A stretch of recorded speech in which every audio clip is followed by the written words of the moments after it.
Il ressemble à un mime super connu dont j'ai oublié le nom, mais de toute façon, c'est pas lui. Attention, on dirait pas comme ça, mais il a déjà refait le portrait d'un mec super baraqué. Avec un stylo, pas avec ses poings. Il peut rendre quelqu'un de beau, pas beau, mais en IMO, il est zéro. Pour être proprio, c'est Bruno. Bonjour à toutes et bonjour à tous. Quel plaisir de se retrouver le samedi matin pour votre magazine de l'immobilier Proprio à tout prix sur Sister à 11h10. Aujourd'hui, vous le savez, la famille, c'est très important quand on parle d'habitation. On va se préoccuper avec nos experts partout en France, venus de l'ouest, de l'est, du sud, du nord, de comment la famille, et même de l'étranger avec Mounir, on va s'occuper, on va regarder comment la famille occupe son habitat et comment l'habitat devient une préoccupation majeure de la famille. Nos experts sont en place. Vous êtes prêts? Oui, on est prêts. Et parti.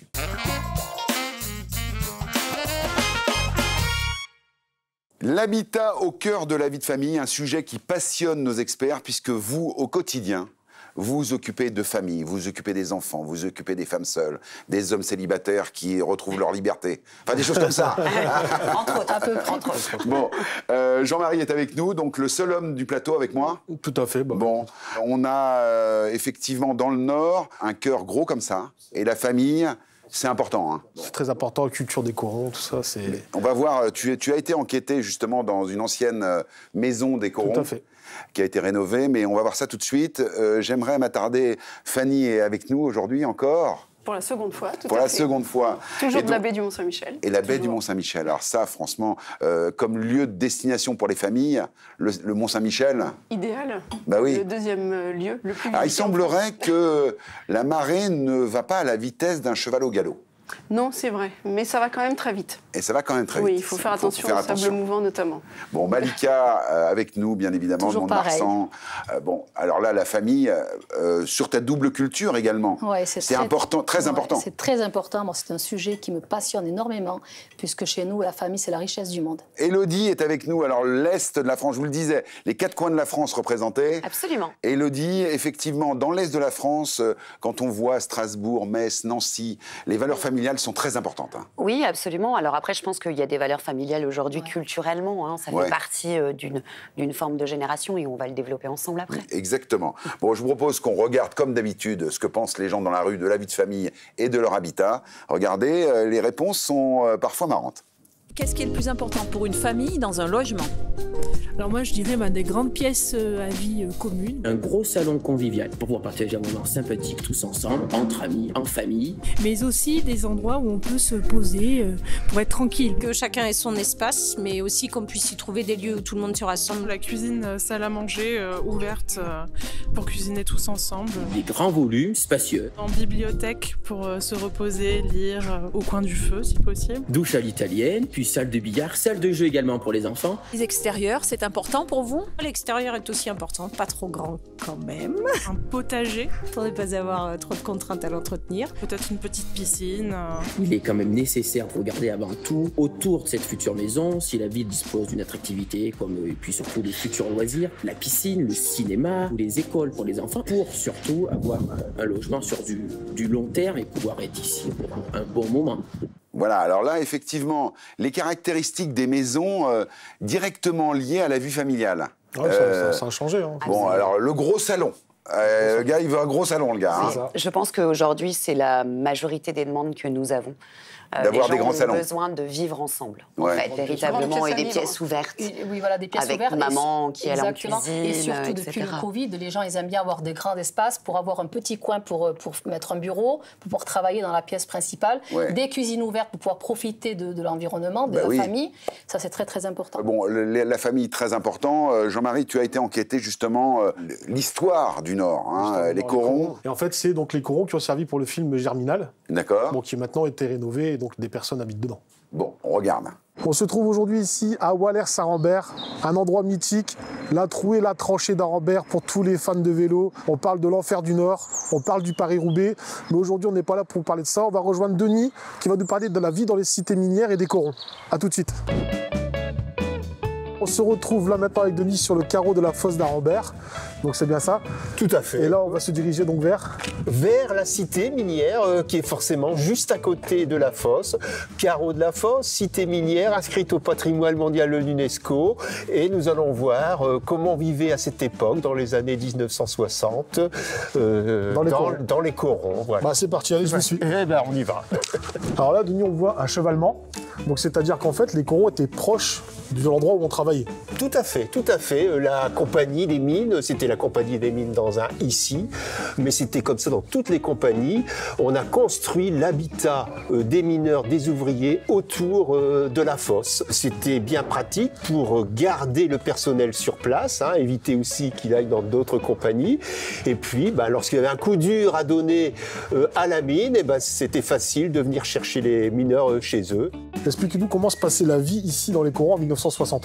Eh bien ici, bien sûr, tous les mineurs logeaient dans ce type de maison, groupés 2 par 2, donnant directement sur la rue. Alors la vie à cette époque, les maisons étant plutôt petite. Pour les grandes familles avec beaucoup d'enfants, c'était un peu juste pour jouer et donc la rue était animée toute la journée, en particulier après l'école, et toutes les familles du coin se connaissaient. C'était une belle ambiance familiale, pas seulement dans la maison, mais ambiance familiale dans tout le coron. Dans tout le coron, voilà, avec la cuisinière au charbon qui marchait continuellement et où il y avait toujours ce qu'on appelle la goutte de jus, quoi.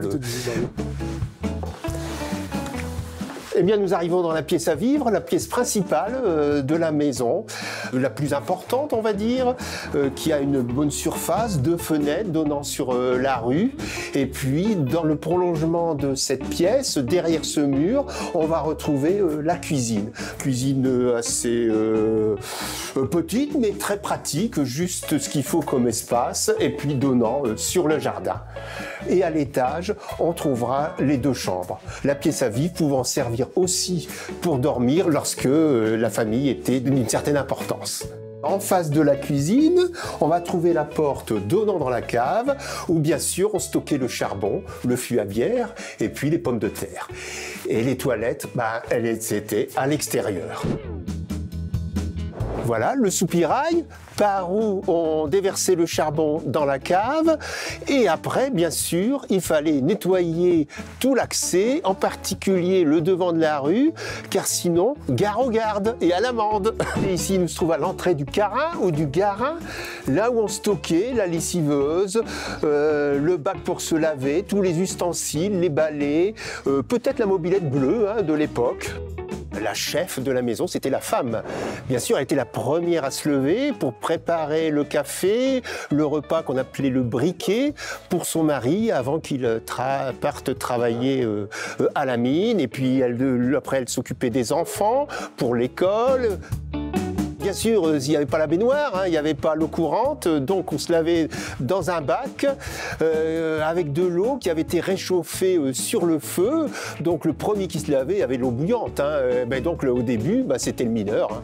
Lui, il venait du fond, il venait de la fosse, c'était un endurci, hop, dans l'eau chaude. Et puis après sa épouse, après les enfants, jusque le dernier, le bébé. D'où l'expression ne pas jeter le bébé avec l'eau du bain. La salle des fêtes, bien sûr, la compagnie s'occupait de tout, à la fois du travail et de la distraction du mineur. Et d'ailleurs, on peut voir sur les piliers de chaque côté de la porte une magnifique faïence de la faïencerie Fourmentreau de Dèvres, une décoration faite d'instruments de musique, une lyre, une partition qui représente l'occupation des mineurs pendant leur temps de loisirs, en particulier les fanfares et puis les harmonies, qui étaient très importantes pour l'époque. À côté de la salle des fêtes, l'école ménagère. Les garçons, après l'école primaire, devenaient galibots, c'est-à-dire entraient en apprentissage à la mine, et les filles venaient à l'école ménagère pour s'occuper d'une maison, tous les travaux domestiques. Elles pouvaient travailler un certain temps à la mine, bien sûr, mais dès qu'elles se mariaient, eh bien, elles quittaient le travail minier pour s'occuper de leur maison. très intéressant, hein. Franchement, un moment d'histoire. Oui, puis comme on l'expliquait dans le reportage, c'est qu'il y avait la maison. Mais en fait, c'était pas que la maison dans les corons, parce que c'était, comme il disait, quand on est beaucoup de familles, parce qu'à l'époque, on n'avait pas que 1 ou 2 enfants. Non. C'était la vie familiale, mais vraiment dans le coron, dans la rue. C'est pour ça qu'on voyait... Donc le coron, on le dit, c'est l'ensemble de maisons où habitaient les mineurs, qui allaient à la mine tous les jours, hein, et les femmes et les enfants attendaient que le mari revienne. Et la chance qu'on a eu dans les corons, c'est qu'on a eu plusieurs origines qui sont venues, des Italiens, des Polonais, des musulmans, et tout ça vivaient tous ensemble au même endroit et ça allait très bien. Mais c'est très joli, hein, et c'est un patrimoine culturel maintenant préservé par l'UNESCO. Hein, donc, tout à fait, ouais. Alors le seul regret qu'on a, c'est qu'ils n'ont pas su garder au moins 1 ou 2 corons. Il y en a quelques-uns encore où on peut aller les visiter. C'est de nouveau habité finalement. Oui, c'est ça. D'accord. Ça a été recyclé, comme on dit. Mais il est super, ce gars. Alors, mais là, on est au cœur de la vie de famille, hein, mais avec un petit saut dans le passé. Ouais, c'est ça. Ouais. Aujourd'hui, dans le Nord, on vit comment en famille alors? On vit plus dans les bacs, hein, maintenant. On a des baignoires comme tout le monde. Hein. Ah oui, c'est ça. C'est une vie comme dans toutes les autres régions. Hein. Chacun a sa chambre. Et voilà, c'est ça l'évolution. Aujourd'hui. C'est qu'avant, on était 2-3 par chambre, mais maintenant, c'est chacun a sa chambre. Bon, dans la vie de famille, il y a effectivement le travail.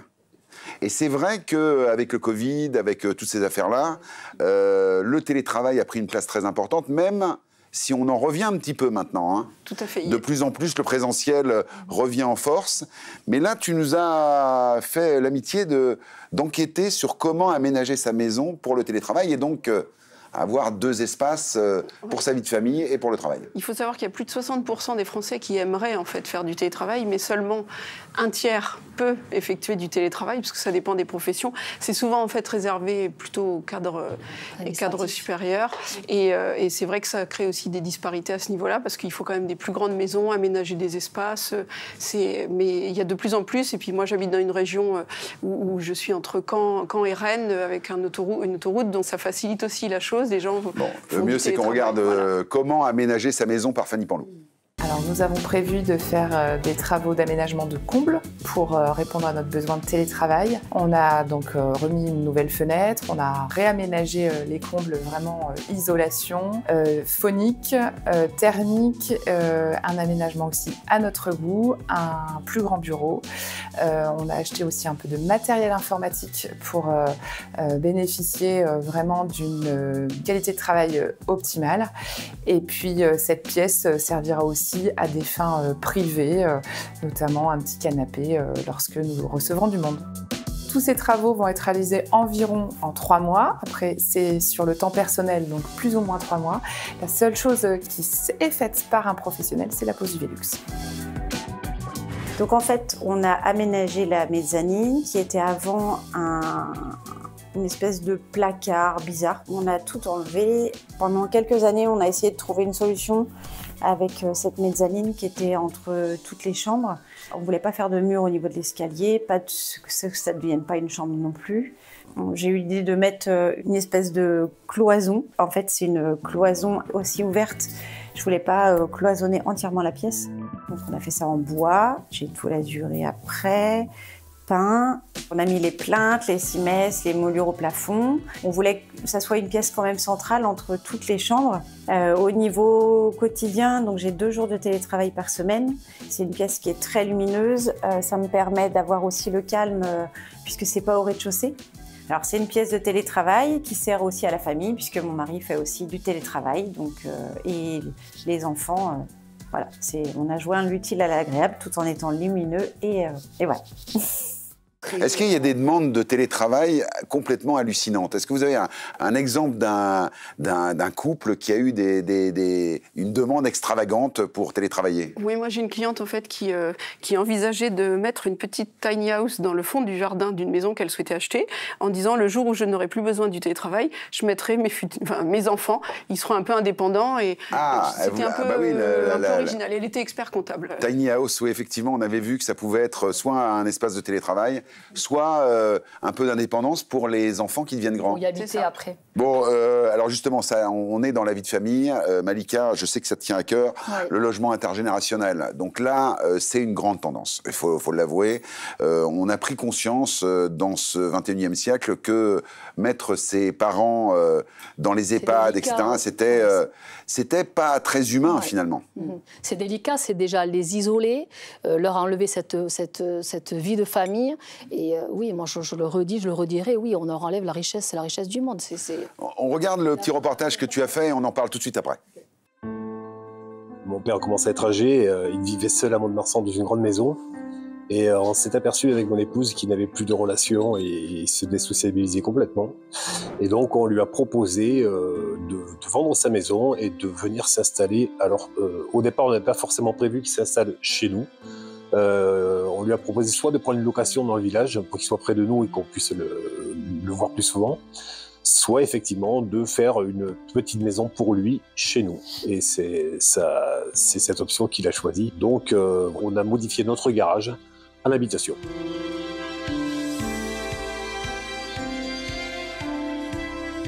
Il s'est installé dans un premier temps dans notre maison même, parce que sa petite maison n'était pas encore terminée. Alors voilà, ici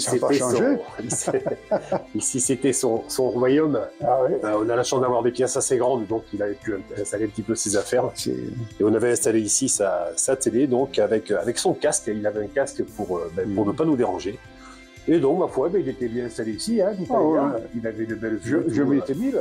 Parce qu'avec la vue, là, avec la Garonne en face, là, la piscine, là, les chevaux. Si, c'est agréable ici, il n'y a pas de problème. Hein. Il a vécu environ 4 mois avec nous. Et quand sa maison a été terminée, donc il s'est installé juste à côté. Vous nous amenez où? Ici, chez moi.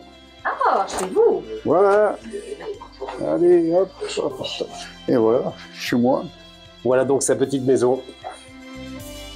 Ça n'a pas du tout impacté notre relation de couple parce que déjà on était bien d'accord au départ. Hein, on savait exactement comment ça allait se passer, qu'il serait bien chez lui et nous chez nous. Hein, donc il n'y a jamais eu d'ambiguïté là-dessus. Hein, c'était vraiment prévu comme ça. Puis en plus, encore une fois, je vous dis, il est facile à vivre et tout, donc ça n'a pas du tout impacté notre couple. Hein. Voilà. Ben, moi, je suis heureux là, dans ma cuisine. Tout ça pour moi. Je vois qui c'est qui rentre, je vois qui c'est qui sort. Je participe à tout. Hein. Effectivement, les petits problèmes de santé et tout, donc forcément, je m'occupe beaucoup de lui, je lui amène un petit peu sous ses rendez-vous. J'ai pris un petit peu le relais de tout ce qui est administratif et tout, parce qu'il commence à être dépassé par les technologies, on va dire. Et les moments agréables, eh ben, c'est comme vous le voyez aujourd'hui, il est avec nous. Ce soir, je l'invite à manger ce soir et demain. Ce qui n'est pas forcément le cas tous les week-ends, hein, mais voilà, ce soir, je lui ai proposé de venir manger avec nous et il est heureux de venir, bien entendu. Il y a quand même pire comme environnement. Ce soir, enfin cette nuit, on change d'heure aussi. De toute manière, demain matin, je me lève un peu plus tôt, un peu plus tard, à 1h au point. Voilà, de toute façon, si je vois les volets fermés encore à 9h, je ne m'inquiète pas alors. Hein. Ok. On est bien d'accord. C'est génial. Hein. Ouais, non mais Malika, merci beaucoup pour ce reportage parce que c'est vraiment très touchant. Ouais, franchement, alors c'est très touchant. Alors moi, j'en ai larmes aux yeux à ce reportage parce que c'est très très important pour moi. Mais oui, non, mais je suis très émue parce que quand j'ai vu ce monsieur-là, je me suis plongée dans la vie de famille plus tard quand je vais reprendre mes parents à domicile. Mais oui. Et je vais dire même un grand bravo à la belle-fille. Qui a accepté de recevoir son beau-père à domicile. Ben oui. Parce que vraiment, la belle-fille... Ils sont bien organisés. Hein, très bien organisés. Il faut savoir que c'est un garage qu'ils avaient. Ils l'ont complètement condamné. Ils en fait un T2 pour le papa. Ils l'ont mis vraiment à l'aise. Il est adorable, le père. Ils lui ont donné. Et moi, la phrase qui m'a... c'est pour ça que je suis sous l'émotion là maintenant, parce que la phrase qui me revient aujourd'hui, il me disait aujourd'hui, Malika, je me sens revivre. Et ça, c'est la chose la plus importante. Et forcément. forcément. Qu'est-ce que tu en penses, Élodie? C'est quand même une bonne tendance, ça. Hein. Ouais, c'est une vraie tendance. J'ai moi aussi accompagné des clients qui, alors dans la vente de leur maison, mais qui avaient le papa de monsieur à vivre avec un appartement qui lui est dédié. Et pareil, c'est toujours des histoires avec beaucoup d'émotions. Non, mais on retrouve ses parents, en fait. Oui, absolument. J'ai même une de mes clientes, Lauraline d'ailleurs, que je salue, qui, elle, pour son premier achat, a acheté un petit plain-pied de chambre pour pouvoir justement accueillir ses grands-parents. Ah oui. C'est-à-dire les que grands-parents. C'était pas pour ses parents. Elle a acheté cette maison pour elle avoir sa chambre et pour recevoir ses grands-parents justement pour pas qu'ils partent. Il y a un tissu parfois et des relations extrêmement fortes entre les grands-parents et les petits-enfants. Hein. Souvent il y a des relations même plus puissantes. Moi, Bruno, ma grande sœur Sam, elle a récupéré chez elle ses grands-parents, ses beaux-parents plutôt, ses beaux-parents à la maison. C'est vrai que la famille, c'est votre quotidien, de vous occuper des gens en fait au quotidien. Des fois on pense que acheter un bien c'est un prix. Non, c'est en fait une vie qui change. Absolument. On retrouve Mirella qui va nous faire visiter une maison familiale. Juste avant, un petit récap et on se retrouve en partie 2. Depuis la crise Covid, 35% des actifs télétravaillent régulièrement, ce qui a poussé 28% des ménages à réorganiser leur logement. En 2023, 18% des rénovations de logements comprenaient la création ou séparation d'espaces à vivre, tendance qui semble s'accentuer encore plus en 2025. 14% des familles recomposées déclarent manquer d'espace de vie contre 8% dans les familles traditionnelles. Enfin, 75% des Français sont favorables à la cohabitation entre générations. Je suis en maison bifamille depuis 1999, la naissance de mon premier enfant. En fait, mes parents avaient la maison principale et du coup, on cherchait à avoir un appartement.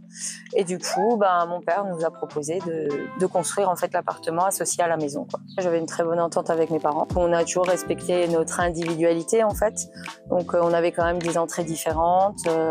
Voilà, il y avait une porte qui nous reliait à la maison, qui est toujours d'actualité, et qui nous permettait, surtout aux enfants, de monter par l'intérieur au lieu de sortir pour faire le tour. Mais bon, après, c'était quelque chose de logique et de pratique aussi, et financièrement aussi. Au décès de mon papa, j'ai hérité de la maison, donc j'y vivais déjà avec mes enfants, et donc quand mon papa est parti, il y avait cet appartement de libre. Donc mon fils aîné étant parti sur les Vosges, mon deuxième fils m'a demandé s'il pouvait vivre dans l'appartement. Donc il l'a rénové à son goût et du coup voilà, a pris la relève de la maison de famille. Voilà. Justement, c'est ce qui était pratique quand ils étaient un peu plus grands. On va chez papy, on va chez mamie, donc ils descendaient et voilà, la porte elle était ouverte et c'était l'accès facile aux deux maisons. Si on cherchait un enfant dans notre maison, elle y était pas, l'enfant était dans la maison du bas. Maman, ça va? Ça va, oui. T'as passé une bonne journée? Oui, ça va, j'ai pas fait trop de bruit. Non, ça va, impeccable. Tout va bien alors. Il faut déjà quand même respecter l'intimité de chacun. Ça, c'est important. C'est-à-dire quand mes parents avaient des invités ou vice-versa, on le savait, on se prévenait pour que ça évite les bruits ou autres. Après, c'était logique, en fait, qu'on est une famille, donc il n'y avait pas de discorde, etc. Ça nous permettait de nous voir aussi régulièrement et d'être toujours aussi proches, en fait. On a des espaces partagés, oui, tout ce qui est extérieur, en fait, de la maison. Du coup, on a fait un barbecue arrière et un barbecue devant. Comme ça nous permet, si on avait du monde, on pouvait utiliser les deux côtés. Et pour l'appartement, on a fait quand même une terrasse aussi indépendante, quoi. Mais voilà, on se voyait quand même sur les extérieurs. Oui, on avait établi quelques règles. C'était surtout plutôt le soir d'éviter les bruits un peu, voilà. Et puis toujours le respect de la personne. Donc quand on allait chez l'un ou sous l'autre, c'était pas à rentrer comme ça. Bonjour, c'est moi. Non, on toquait quand même, c'est un minimum, parce qu'on ne sait pas ce qu'il y a derrière la porte. Ce qu'il y a eu. Ah oui, moi avec mon fils, j'ai un peu râlé une seule fois, je crois, ou deux peut-être, parce que ma chambre à coucher donne sur son salon. Donc oui, on avait la résonance de la musique à fond puisqu'il écoute la K-pop à blinde. Donc là oui, ça a pris coup de téléphone. Par contre, je travaille à 4h demain matin. Est-ce que tu peux baisser la musique s'il te plaît? Bon, ça a été aménagé après puisque mon mari a mis l'isolation qu'il fallait pour ne plus entendre les bruits. Des entrées indépendantes. Oui, c'est important. Ouais, parce que c'est justement, on revient sur le fait d'être indépendant quand même en étant bifamille. Les gens qui viennent chez toi, voilà, ils ont leur entrée pour chez Ethan et l'entrée pour chez nous, quoi. Ça pose aussi souci avec les facteurs souvent parce qu'ils nous mettent des colis chez Ethan et ils montent pas jusqu'en haut parce qu'ils sont trop flemmards et ils ont voient qu'il y a une porte en bas, vraiment. Ça permet aussi la convivialité, enfin, je sais pas, des moments qui se perd quand tu as ton enfant qui est plus loin. J'ai apprécié de vivre avec mes parents, enfin vivre avec mes parents entre guillemets, et d'avoir quand même pu être là jusqu'à la fin, qu'ils aient besoin de moi, ça aussi, puisqu'à la fin mon papa était malade. C'est vrai que ça me permettait d'être près de lui, à pouvoir aller tout de suite aller voir s'il y avait un problème, etc. Et il n'a pas été obligé d'être hospitalisé aussi grâce à ça, quoi, puisque j'étais à côté, quoi. Et du coup, si tu avais un conseil à donner à une famille qui, elle, envisage, mais n'est pas encore en bifamille, ce serait d'y aller? Ouais, franchement, ouais, c'est sympa, c'est convivial, enfin, moi, je sais pas, j'ai que des côtés positifs, j'ai pas vraiment de côté négatif. Si tu devais résumer en une phrase ce que cette maison représente pour toi aujourd'hui? La famille, tout simplement.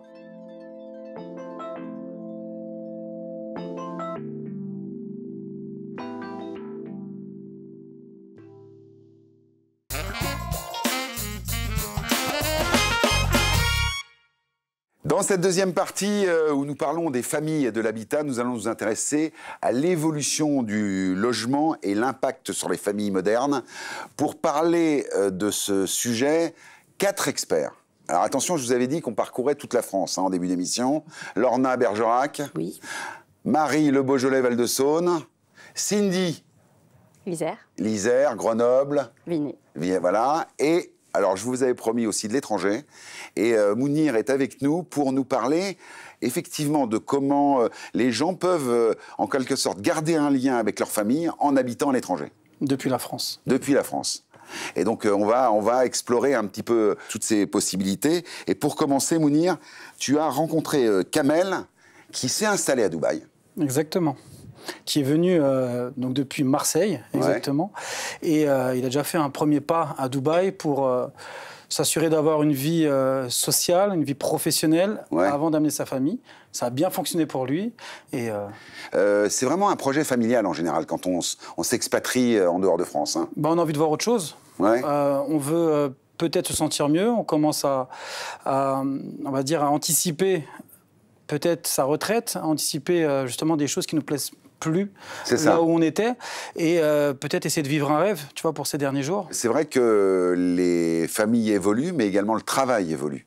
Et donc le télétravail ouvre des horizons sur des destinations comme Dubaï qui font rêver, mais aussi d'autres destinations. Mounir nous a ramené des images de Dubaï avec Kamel, hein, on en parlait. Ouais.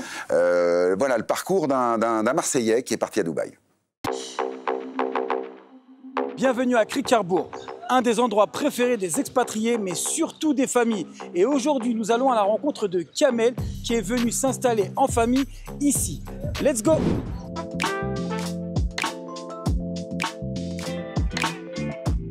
Kamel, j'ai plusieurs questions pour toi aujourd'hui. La première, c'est pourquoi avoir choisi Dubaï? Dubaï, ça a été mon premier voyage en famille pour mon voyage de noces en 2017 et je suis totalement tombé amoureux de cette ville. Je me suis dit depuis ce jour que j'allais m'installer dans cette ville. Donc tu es venu pour ton voyage de noces et qu'est-ce qui s'est passé après? On voulait trouver l'opportunité de venir s'installer. Il y a eu le Covid, donc directement après le Covid, il y a eu la naissance de mon fils. Et directement dès la naissance de mon fils, je me suis dit que c'était le bon moment de trouver une ouverture, suite aussi à mon premier investissement à Dubaï.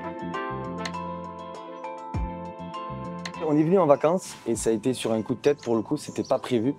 Je suis revenu 1 mois après seul. Je suis resté environ pendant 6 mois faire mon nid, pour le coup, ici. Et j'ai fait ensuite, j'ai fait venir ma famille. Quels ont été les enjeux pour ton installation dans un premier temps quand tu es arrivé seul et aussi quand la famille est arrivée?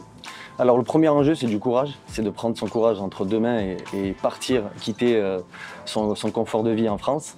La deuxième partie, c'est le côté financier. On n'arrive pas juste avec 0 € dans le compte parce qu'il faut payer les loyers en avance. Les loyers sont payés à l'avance. Parlons de ça justement, s'il te plaît, les loyers, on doit les payer en avance. Donc comment ça se décompose? Déjà, louer un bien ici à l'année, il faut avoir la carte de résident, tout simplement. On ne peut pas louer un appartement à l'année ici sans être résident à Dubaï. Donc ensuite vient le logement qu'on devra payer en une seule fois ou 2 ou 3, 4 fois, ça dépend du propriétaire. Alors, tu as aussi dit voilà, qu'il fallait être résident pour pouvoir louer à l'année. Donc, moi, j'ai 2 questions. C'est si on n'est pas résident, comment on fait? Et la deuxième question, comment on devient résident? Alors, on peut louer à l'année ici. Bon, c'est plutôt des contrats mensuels ou Airbnb à la nuit, donc le coût est quand même considérable. Si on n'est pas résident. Si on n'est pas résident. Par contre, pour devenir résident, il y a 3 façons. Soit on ouvre une société, soit on est employé au sein d'une société, ou on est investisseur immobilier, où là on obtient un visa investisseur. Voilà, puisque donc je le rappelle, hein, à 190 000 €, on peut obtenir un visa investisseur de 2 ans renouvelable tant que vous avez le bien, mais également à partir de 500 000 €, vous pouvez obtenir ce qu'on appelle le Golden Visa, ce qui vous donne une résidence de 10 ans. Et pour ton fils, au niveau de l'école, tu me disais? La scolarité ici n'est pas gratuite, c'est privé.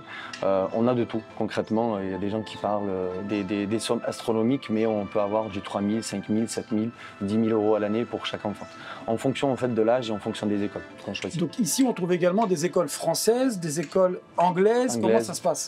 Il y a toutes les écoles internationales ici, que ce soit anglaise, américaine, italienne, française. Donc ça dépend du cursus scolaire qu'on souhaite mettre en place pour son fils. Moi, personnellement, j'ai choisi le cursus anglais.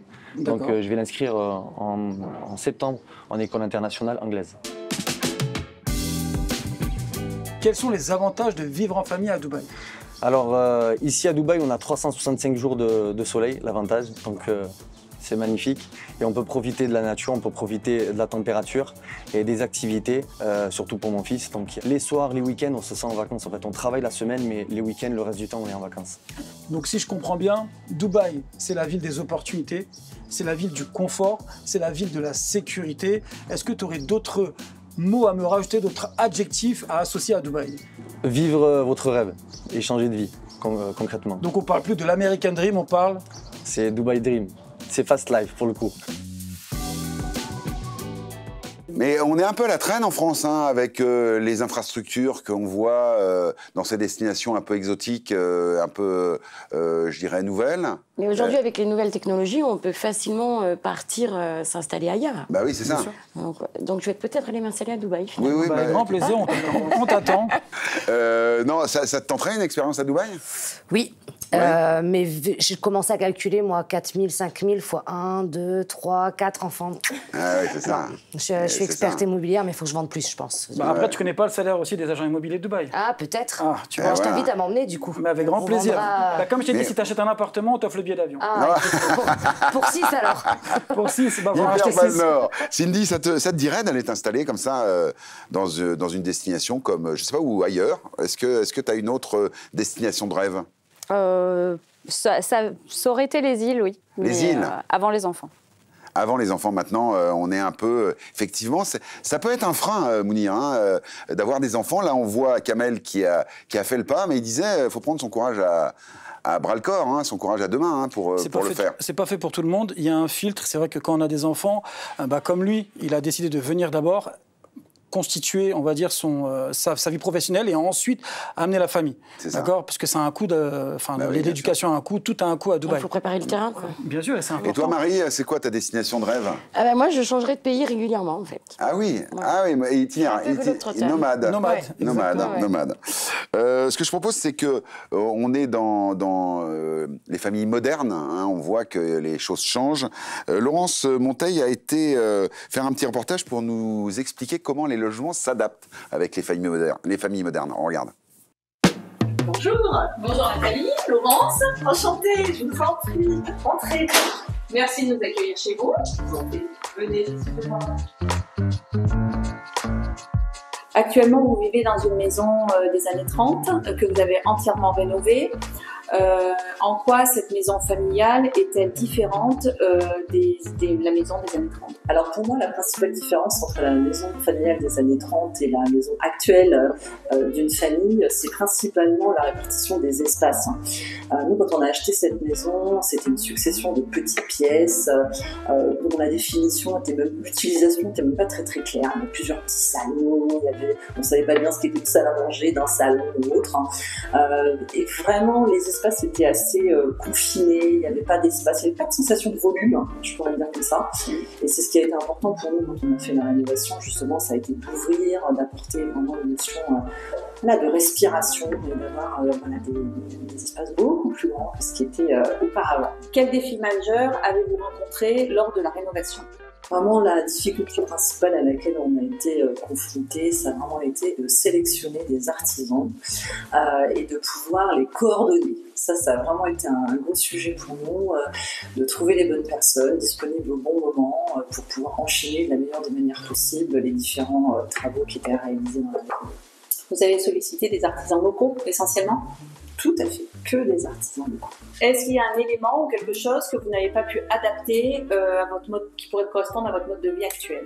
Oui, alors c'est une très bonne question parce qu'effectivement, il y a un point qu'on n'a pas pu adapter qui est l'accès à l'extérieur de la maison. Quand on a acheté la maison, c'était un point où on a beaucoup discuté avec mon conjoint, car cette maison, pour accéder au jardin, donc on doit descendre un certain nombre de marches, donc on n'a pas d'accès direct en plein pied à l'extérieur. Et quand on est arrivé, notre fils était encore petit, et ça a vraiment été un sujet pour nous. Alors ici, nous sommes au premier étage de la maison. Quand nous avons acheté la maison, c'était un espace qui était scindé en deux parties. Il y avait une très grande pièce qui est en partie celle-ci, qui faisait à peu près 40-45 mètres carrés, qui était un salon, mais qui servait pas vraiment à grand-chose, en fait, qui n'était pas vraiment exploité. Et il y avait également une cuisine.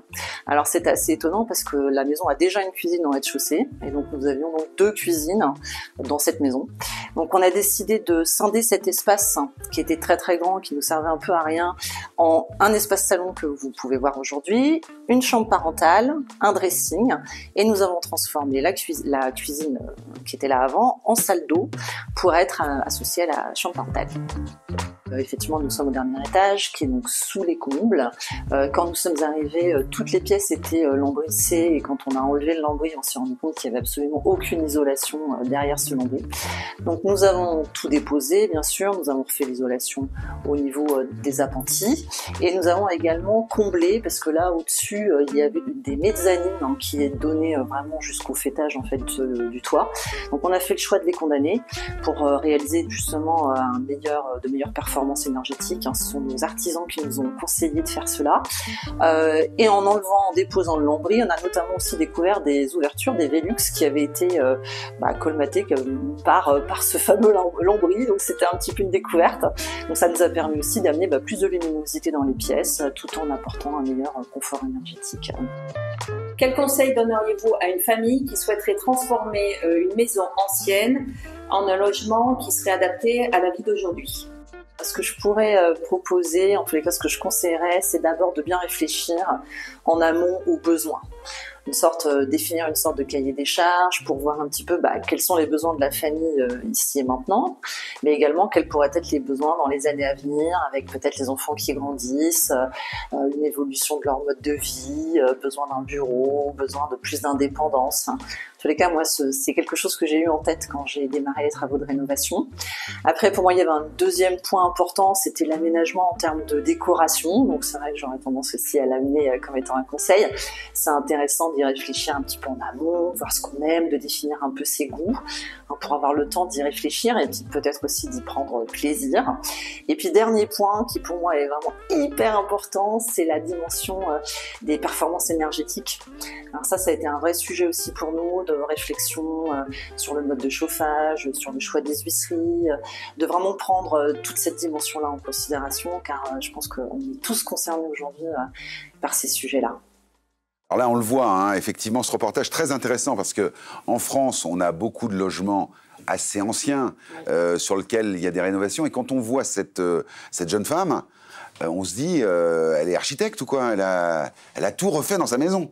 C'est incroyable. Il faut bien réfléchir au côté fonctionnel du bien. Donc, personnellement, nous, on avait acheté une longère. Oui. On avait donc décidé de faire les pièces de vie au centre de la longère. C'est ça. Et chacun son côté. Donc, les parents à gauche, les enfants à droite. Et c'est ça. Donc, ça fait des habitations distinctes. On repense en fonction de l'évolution son logement, en agrandissant les pièces. Elle disait, bien évidemment, on pense aux rénovations énergétiques, mais là, ce qui nous intéresse, c'est l'aménagement, l'ouverture sur les ouvertures des pièces. Souvent, les pièces étaient plus petites. Oui, alors, après, il faut bien vérifier, surtout sur les longères, elles sont avec des murs porteurs. Donc on ne peut pas faire ce qu'on veut.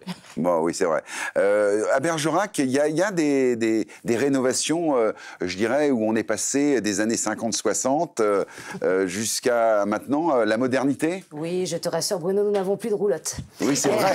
Je me posais la question. Oui, je me suis dit, tiens, j'ai vu Lorna arriver tout à l'heure à cheval. Je me suis dit, mince, qu'est-ce qui se passe?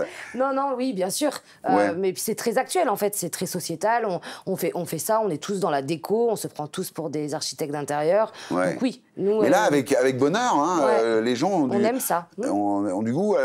Pour ton cas, est-ce que toi, par exemple, ta maison a été modifiée depuis que tu y habites et depuis que tu as des enfants? Oui, au départ, je voulais être très proche des enfants quand ils étaient bébés. Puis maintenant, je m'en éloigne, c'est des ados. Mais c'est souvent ce qui est très recherché aujourd'hui. C'est vraiment l'espace parent et l'espace enfant à l'opposé de la maison. Alors moi, je voudrais qu'on revienne sur le cas de Kamel et également Amel, parce qu'on parle de la famille dans cette émission. Et là, c'est pas parce qu'on part à l'étranger qu'on perd le lien avec sa famille. Alors justement, et alors ça, c'est un sujet très important. Tu sais, moi, j'ai grandi en Île-de-France et j'étais proche de ma famille, mais je les voyais jamais. Alors que plus tu t'en éloignes finalement et plus tu as de raisons de les voir et plus c'est pas faux. Et plus tu passes un moment comment dire efficace, tu sais, et un bon moment avec eux puisque tu consacres ton temps à ça. C'est vrai, plus tu es proche des gens et moins tu les vois finalement. C'est vrai. Donc du coup, et surtout un moment de qualité. Voilà, des moments de qualité. On écoute le témoignage de Kamel et de Amel.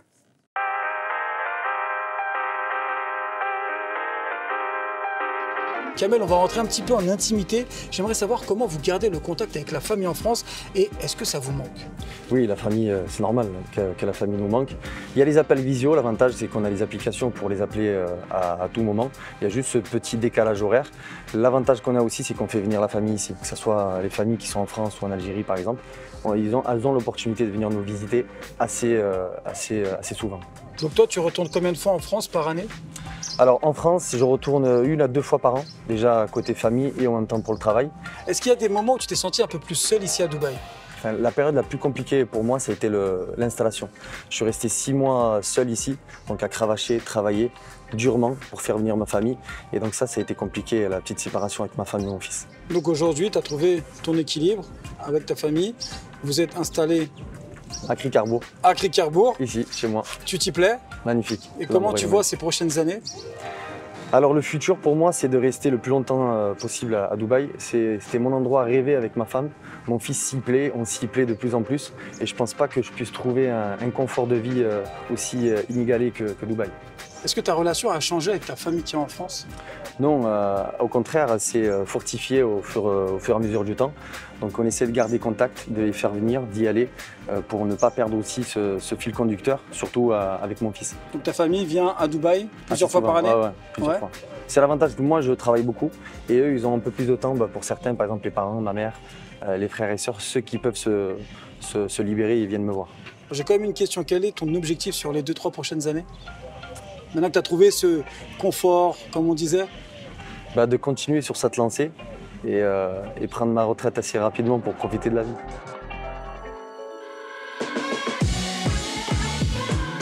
Je m'appelle Amel, je viens de Belgique, Bruxelles, et j'habite à Dubaï depuis bientôt 2 ans. Je travaille dans les ressources humaines, donc j'ai une entreprise de consultance en RH. Alors depuis le Covid, j'ai commencé à travailler 100% à distance de la maison. Et après le Covid, donc j'ai réussi à négocier avec mes clients de maintenir ce mode de travail. Mais pourquoi Dubaï alors? Alors pourquoi Dubaï? Entre 2018 et 2023, je suis venue 5 fois à Dubaï en tant que touriste. Et j'ai vraiment accroché avec la ville. Je trouve qu'il y a vraiment que Dubaï a quelque chose d'envoûtant et de magique. Voilà, comme on le sait tous, la qualité de vie est incroyable, il fait super beau, il y a la sécurité, c'est très dynamique. Voilà, on ne s'ennuie jamais à Dubaï. Et puis ma fille rentrait dans l'adolescence, je voulais lui offrir cette possibilité de passer les plus belles années de sa vie dans un magnifique cadre. Voilà, c'est surtout ça la raison. En toute sécurité aussi. Les écoles, comment ça se passe ici à Dubaï? Alors, moi, j'ai eu énormément de chance. J'ai inscrit ma fille donc, dans plusieurs écoles francophones, bilingues. Et elle a dû passer quelques tests en ligne qu'elle a réussi. Je voulais absolument une certaine école, j'étais sur liste d'attente, donc j'étais partie vers une autre école. Et puis, dernière minute, fin juin, j'ai reçu un email comme quoi une place se libérait. Donc avec un petit peu de patience et un petit coup de chance, on peut y arriver. Et comment tu fais avec tes proches, justement? Est-ce qu'il n'y a pas un manque qui s'est créé au vu de la distance? Alors, bon, déjà, les parents, je suis très proche de mes parents, on essaie de se téléphoner au moins tous les jours. J'ai une petite sœur avec qui je suis très proche également. Ma nièce, mon neveu, on s'appelle tous les 2-3 jours, même en caméra, visioconférence. Pour moi, c'est très important de garder ce contact. À demain. Bisous, bisous. Amel, est-ce que le fait d'être à Dubaï maintenant, vu qu'on est à 6h30, 7h de Bruxelles ou de Paris, t'a éloigné ou ça t'a plutôt rapproché de ta famille? Alors, moi, j'ai toujours été très sociable. Quand j'étais en Belgique, j'avais énormément de connaissances. Voilà, j'étais toujours très entourée.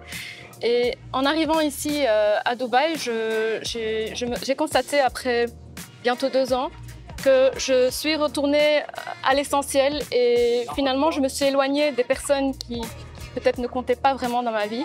Et je me suis rapprochée des personnes les plus importantes, c'est-à-dire ma famille et mes amis de longue date. Alors, je n'aime pas terminer par une note négative, Amel, et je suis vraiment convaincu des Émirats. J'y vis moi-même et depuis plusieurs années. Mais qu'est-ce que tu reprocherais aujourd'hui à Dubaï? Question très difficile. Ce n'est pas vraiment à Dubaï, au gouvernement que je le reproche, mais plutôt aux personnes, aux gens qui habitent ici. C'est que les relations sont très superficielles. On manque de cet aspect authentique dans les relations humaines. Je pense que vu qu'il y a tellement de business aussi, que chacun cherche une opportunité, cherche un intérêt vis-à-vis de l'autre. Exactement. Ça, ouais. Alors quand on est dans le mindset business, c'est super, mais quand on veut développer des relations authentiques, humaines, c'est un peu plus compliqué. Voilà. Et on a besoin, tout humain a besoin de cette stabilité humaine. Voilà. Merci Amel d'avoir répondu à toutes mes questions. Avec plaisir. Et à très bientôt. Là, on voit ce témoignage de Amel, elle est extraordinaire, mais effectivement, quand on se déracine en allant à Dubaï, on a besoin de relations profondes. C'est peut-être ça un petit peu l'inconvénient d'aller s'expatrier, Mounir. T'as raison. Tu sais, les gens aujourd'hui, t'en as beaucoup qui vont à Dubaï, t'as beaucoup d'entrepreneurs qui vont aussi pour changer la vie qu'ils avaient. Ouais, tu vois, et à un moment donné, tu fais des sacrifices. C'est vrai que la plupart des relations sont... au profit de la famille, finalement, alors, du coup. Au profit de la famille. Mais tu as raison. Mais après, voilà. Après, tu réadaptes ta façon de vivre, tu réadaptes ta façon de faire. Dans ta région, les relations familiales sont très profondes. Oui, c'est très important. C'est très important, la famille. Et au cœur de l'habitat. Hein, oui, au cœur de l'habitat, la famille. Alors après, c'est ce que je disais à Mounir. Parfois, on a des désillusions quand on rentre aussi. Ouais. Parce que, par exemple, moi, qui est parti partout, quand on est rentré, on pensait, du coup, je rapprochais de tout le monde. Et finalement, pas du tout. En fait, parce que chacun a sa vie, chacun... Oui, c'est pas parce qu'on est proche qu'on est proche. Oui, c'est ça. Donc, c'est vrai que parfois, ça... Mais bon, voilà, dans le Beaujolais, moi, on a été dans le Beaujolais. Effectivement, là, il y a des vraies relations profondes. Ouais, il y a des amitiés. Il y a les conscrits. Oui. Mais en fait, la Calade, c'est vraiment, c'est une ville, mais c'est un grand village en fait pour nous. Et c'est vrai que quand on arrive à s'intégrer dans Villefranche, c'est une très belle solidarité.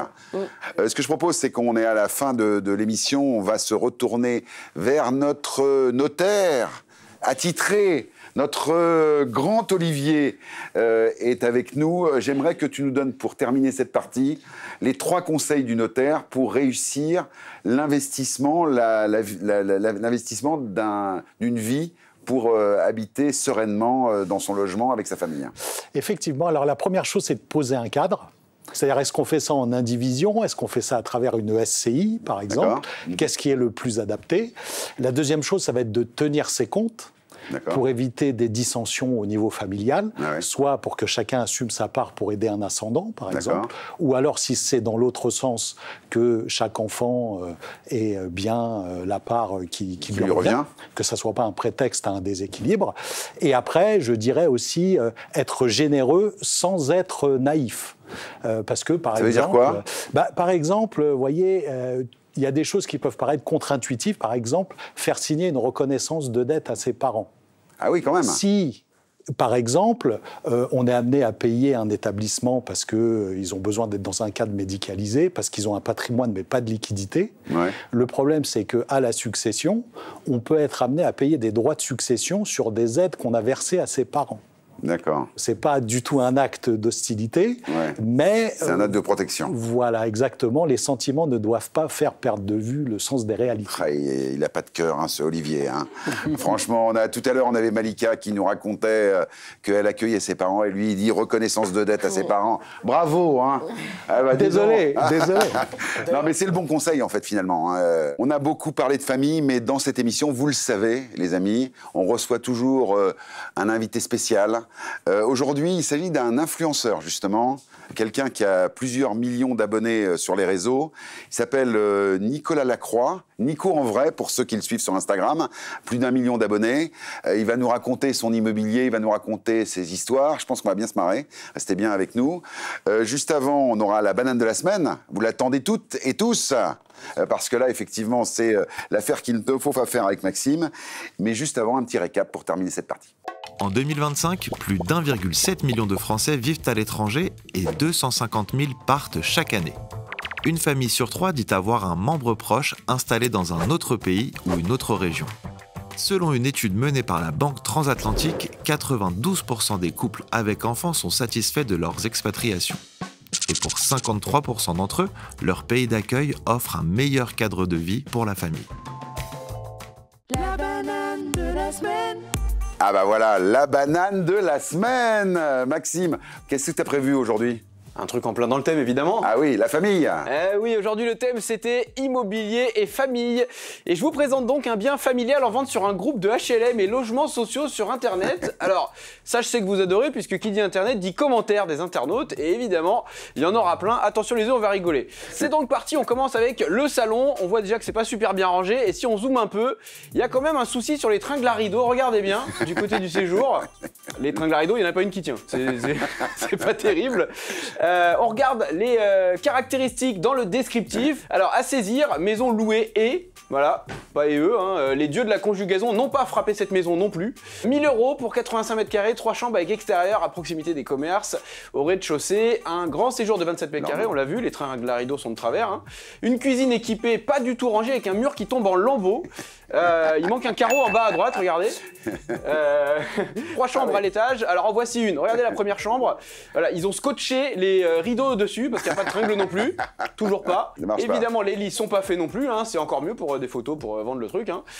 On va regarder la dernière chambre, voir s'ils ont réussi à poser les rideaux correctement. Non, c'est scotché aussi. C'est pourtant pas bien cher, même sur le bon coin d'occasion, des tringles à rideaux. Hein. Bon.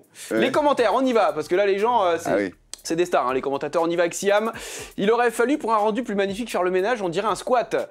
Mais bon, je dis ça, je dis rien. Minoucha qui nous dit, c'est cher, pas rangé, et ne pas traiter ça d'extérieur, puisque c'est un couloir.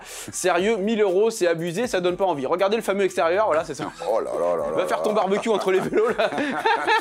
On va pas faire de dîner dans ce dépotoir / couloir extérieur. Bon, la suite avec Tessia qui nous fait remarquer que personne ne parle de la petite cuillère qui traîne par terre dans l'escalier. Alors fallait la voir, mais regardez cette photo.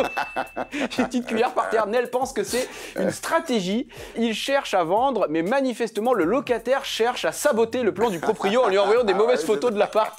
C'est pas con quand même, ça donne pas envie. Et on conclut donc avec un dialogue très sympa. Nadia qui dit qui va louer ça pour 1 000 € et Salima qui répond c'est surtout à nettoyer. Bon, ah bah oui, c'est ça. C'est à vendre 130 000 balles. Tu les mets ou pas, Bruno? Ah non, je les mets pas du tout, Maxime. 130 000 balles. Pour des cuillères par terre. Ah bah oui, c'est ça. Là, la banane de la semaine. Là, je crois que je voyais Lorna, elle était outrée. Bah oui, tout à fait. Là, je me dis... T'as des tringles à rideaux chez toi, j'espère. Oui, mais j'aurais pu les poser comme ça, je te rassure. Hein. C'est tout à fait dans ma capacité. Ça, faut trouver un mec qui bricole après les rideaux. Là, on est pas mal. On est pas mal. Bon, c'est la fin de l'émission, les amis. On va retrouver notre invité de la semaine pour qu'il nous fasse ses confidences en immobilier, mais il y a également sur son parcours assez incroyable d'artiste. Il est tout jeune, mais il a des millions de followers sur Internet. Nicolas Lacroix est avec nous. Nico, en vrai, il est aussi dans les traites sur M6. On ne sait pas si c'est un traître ou un loyal. Enfin, on va regarder. Mais en tout cas, on y va tout de suite.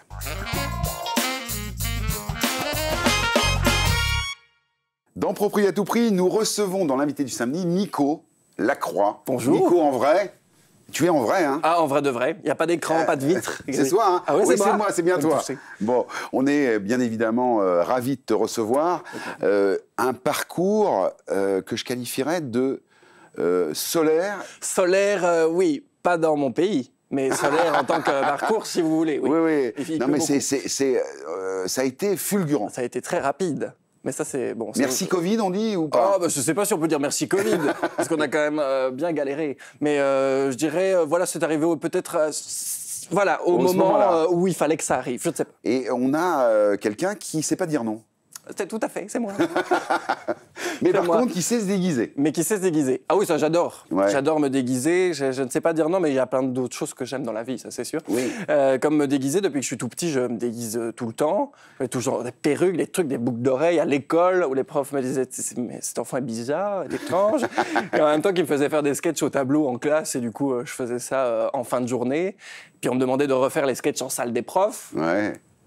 Et ça, voilà, la salle des profs, c'est l'autorité. Et à l'époque, déjà, j'aimais bien ce stress de me dire « Ah, c'est super stressant, j'adore ça. » Je sais pas pourquoi. Bah oui, mais c'est j'aime me faire du mal. Le stress de l'artiste, le trac, ce qu'on appelle le trac. C'est du bon stress. C'est du bon stress.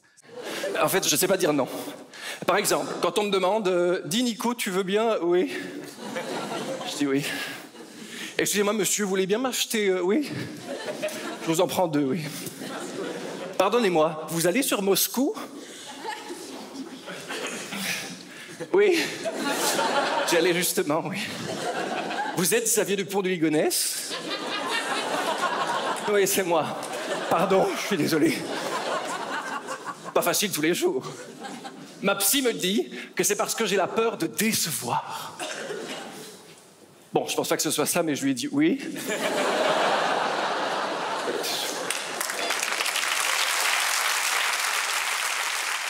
Le spectacle a cartonné depuis le 13 février jusqu'au 24 avril. Ça s'est arrêté le 24. Tout à fait. Mais attention, bonne nouvelle. J'en reviens. On revient avec 2 dates exceptionnelles. Tout à fait. Le 6 et le 12 juin au Petit Palais des Glaces.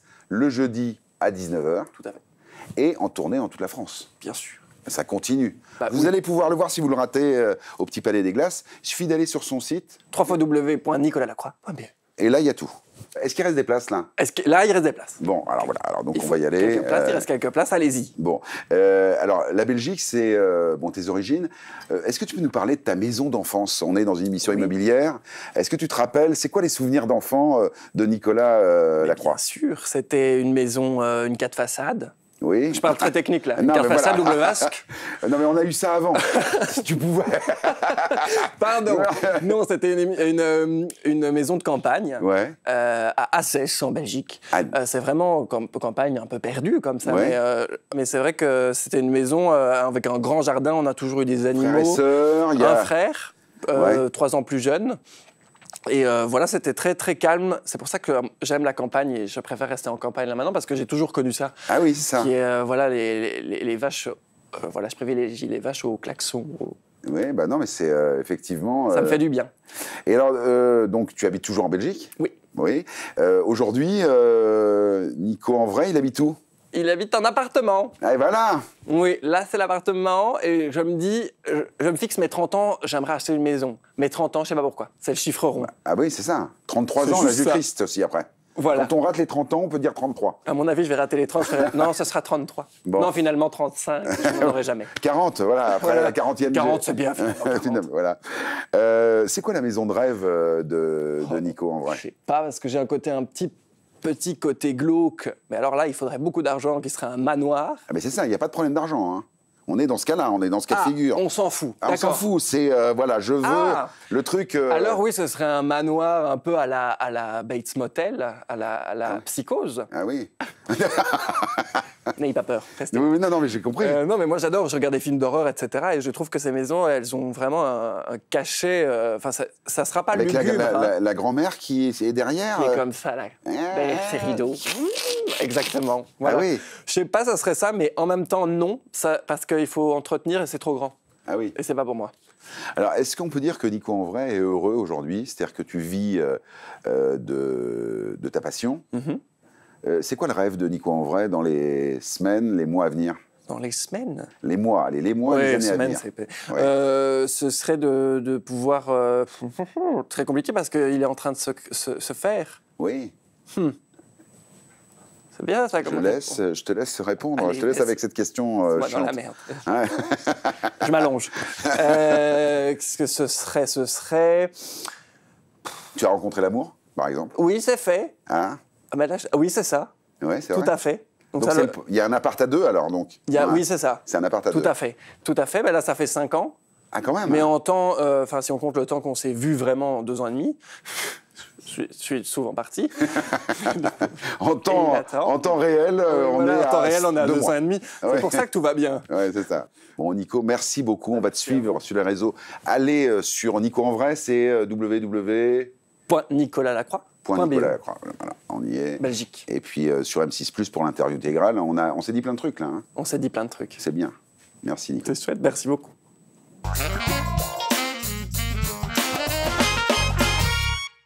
Encore une interview incroyable avec Nico en vrai. Il est très sympa ce gars-là en fait. Hein. Ouais, très sympa. Voilà. Bon, alors donc on va le suivre sur ses réseaux. C'est la fin de l'émission. On a parlé de famille. Ça nous a tenu à cœur. Mounir, merci beaucoup. Bon retour à Dubaï. Merci à toi. Tu repars quand? Je repars demain. Bon voilà. Et puis bon retour en région à toutes les trois. Revenez vite nous voir. On se retrouve la semaine prochaine pour d'autres aventures immobilières. N'oubliez pas, en replay, 24/24 l'émission sur M6+. D'ici là, ciao et bonne semaine. Ciao.